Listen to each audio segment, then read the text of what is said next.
آج کی پہلی نصیحت، زندگی کی حقیقت فقط اتنی ہے، جب انسان سنبھلنے لگتا ہے تب زندگی لڑکھڑانے لگتی ہے۔ دوسری نصیحت، ڈگریاں در حقیقت تعلیمی اخراجات کی رسیدیں ہیں، ورنہ علم تو وہ ہے جو عمل سے ظاہر ہو۔ آج کی آخری نصیحت، اللہ تبارک و تعالی رزق کے دروازے کھولے تو دسترخوان لمبے کر لو، دیواریں نہیں۔ بسم اللہ الرحمن الرحیم۔ السلام علیکم۔ آج انشاءاللہ سورہ الکہف کی آیت نمبر 83 سے سٹارٹ کریں گے۔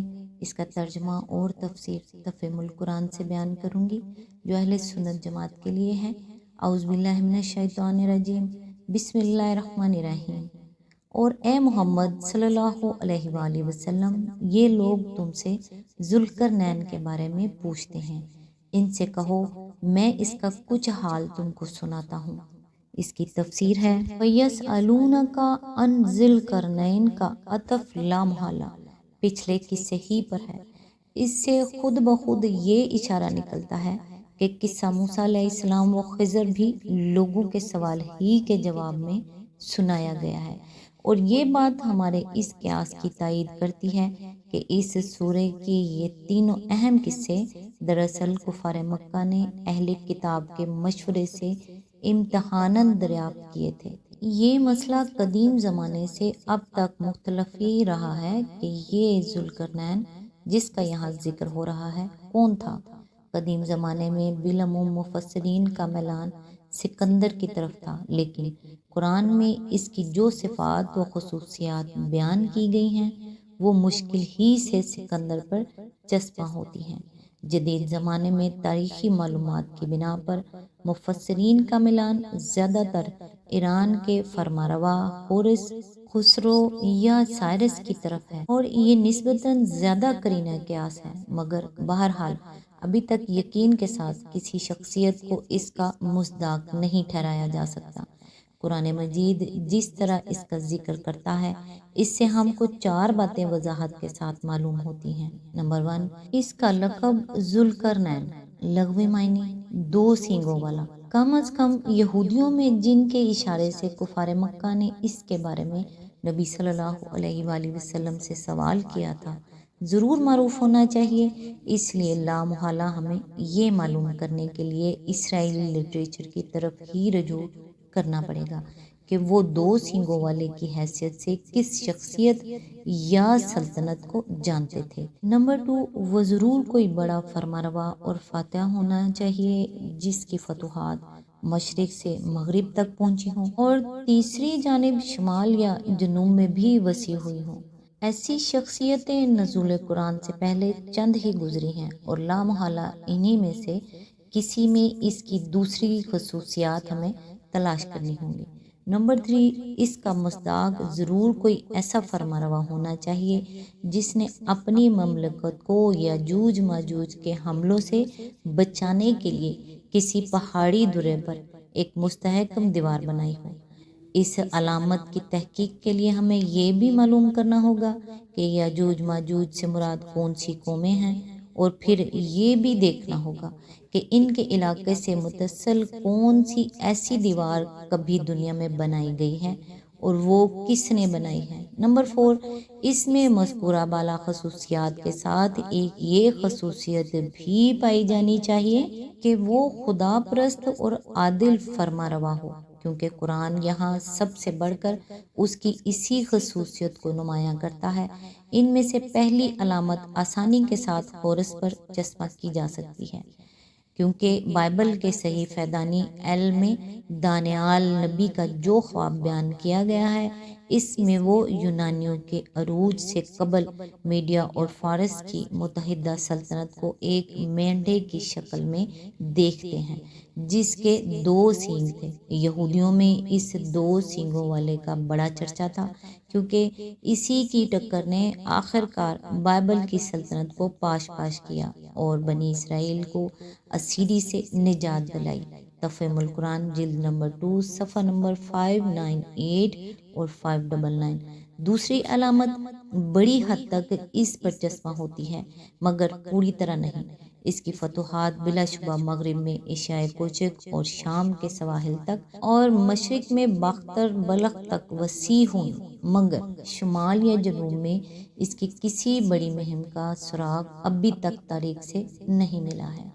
حالانکہ قرآن صراحت کے ساتھ ایک تیسری مہم کا بھی ذکر کرتا ہے، تاہم اس مہم کا پیش آنا بعیدالقیاس قیاس نہیں ہے، کیونکہ تاریخ کی روح سے خورس کی سلطنت شمال میں کاکیشیا قفقاز تک وسیع تھی۔ تیسری علامت کے بارے میں یہ تو قریب قریب تحقیق ہے کہ یاجوج ماجوج سے مراد روس اور شمالی چین کے وہ قبائل ہیں جو تاتاری، منگولی، ہن اور سیتھین وغیرہ ناموں سے مشہور ہیں اور قدیم زمانے سے متمدن ممالک پر حملے کرتے رہے ہیں۔ نیز یہ بھی معلوم ہے کہ ان کے حملوں سے بچنے کے لیے قفقاز کے جنوبی علاقے میں دربند اور داریال کے استحکامات تعمیر کیے گئے تھے، لیکن یہ ابھی تک ثابت نہیں ہو سکا ہے کہ خورس ہی نے یہ استحکامات تعمیر کیے تھے۔ آخری علامت، قدیم زمانے کے معروف فاتحوں میں اگر کسی پر چسپاں کی جا سکتی ہے تو وہ خورس ہی ہے، کیونکہ اس کے دشمنوں تک نے اس کے عدل کی تعریف کی ہے، اور بائبل کی کتاب عزرا اس بات پر شاہد ہے کہ وہ ضرور ایک خدا پرست اور خدا ترس بادشاہ تھا، جس نے بنی اسرائیل کو ان کی خدا پرستی ہی کی بنا پر بابل کی اسیری سے رہا کیا اور اللہ وحدہ لا شریک کی عبادت کے لیے بیت المقدس میں دوبارہ ہیکل سلیمانی کی تعمیر کا حکم دیا۔ اس بنا پر ہم یہ تو ضرور تسلیم کرتے ہیں کہ نزول قرآن سے پہلے جتنے مشہور فاتحین عالم گزرے ہیں، ان میں سے خورس ہی کے اندر ذوالقرنین کی علامات زیادہ پائی جاتی ہیں، لیکن تعین کے ساتھ اسی کو ذوالقرنین قرار دے دینے کے لیے ابھی مزید شہادتوں کی ضرورت ہے۔ تاہم دوسرا کوئی فاتح قرآن کی بتائی ہوئی علامات کا اتنا بھی مصداق نہیں ہے جتنا خورس ہے۔ تاریخی بیان کے لیے صرف اتنا ذکر کافی ہے کہ خورس ایک ایرانی فرمانروا تھا جس کا عروج 549 قبل مسیح کے قریب زمانے میں شروع ہوا۔ اس نے چند سال کے عرصے میں میڈیا الجبال اور لیڈیا ایشیائے کوچک کی سلطنتوں کو مسخر کرنے کے بعد 539 قبل مسیح میں بابل کو بھی فتح کر لیا، جس کے بعد کوئی طاقت اس کے راستے میں مزاحم نہیں رہی۔ اس کی فتوحات کا سلسلہ سندھ اور سوغد موجودہ ترکستان سے لے کر ایک طرف مصر اور لیبیا تک اور دوسری طرف تھریس اور مقدونیہ تک وسیع ہو گیا، اور شمال میں اس کی سلطنت قفقاز یعنی کاکیشیا اور خوارزم تک پھیل گئی۔ عملاً اس وقت کی پوری مہذب دنیا اس کی تابع فرمان تھی۔ آیت نمبر 84، ہم نے اس کو زمین میں اقتدار عطا کر رکھا تھا اور اسے ہر قسم کے اسباب و وسائل بخشے تھے۔ آیت نمبر 85، اس نے پہلے مغرب کی طرف ایک مہم کا سر و سامان کیا۔ آیت نمبر 86، حتیٰ کہ جب وہ غروب آفتاب کی حد تک پہنچ گیا تو اس نے سورج کو ایک کالے پانی میں ڈوبتے دیکھا اور وہاں اسے ایک قوم ملی۔ ہم نے کہا، اے ذوالقرنین، تجھے یہ مقدرت بھی حاصل ہے کہ ان کو تکلیف پہنچائے اور یہ بھی کہ ان کے ساتھ نیک رویہ اختیار کرے۔ اس کی تفسیر ہے، غروب آفتاب کی حد سے مراد، جیسا کہ ابن کثیر نے لکھا ہے کہ آفتاب غروب ہونے کی جگہ مراد یہ ہے کہ وہ مغرب کی جانب ملک پر ملک فتح کرتا ہوا خشکی کے آخری سرے تک پہنچ گیا جس کے آگے سمندر تھا، یعنی وہاں غروب آفتاب کے وقت ایسا محسوس ہوتا تھا کہ سورج سمندر کے سیاہی مائل گدلے پانی میں ڈوب رہا ہے۔ اگر فی الواقع ذوالقرنین سے مراد خورس ہی ہو تو یہ ایشیائے کوچک کا مغربی ساحل ہوگا، جہاں بحر ایجین چھوٹی چھوٹی خلیجوں کی شکل اختیار کر لیتا ہے۔ اس قیاس کی تائید یہ بات بھی کرتی ہے کہ قرآن یہاں بحر کے بجائے عین کا لفظ استعمال کرتا ہے، جو سمندر کے بجائے جھیل یا خلیج ہی پر زیادہ صحت کے ساتھ بولا جا سکتا ہے۔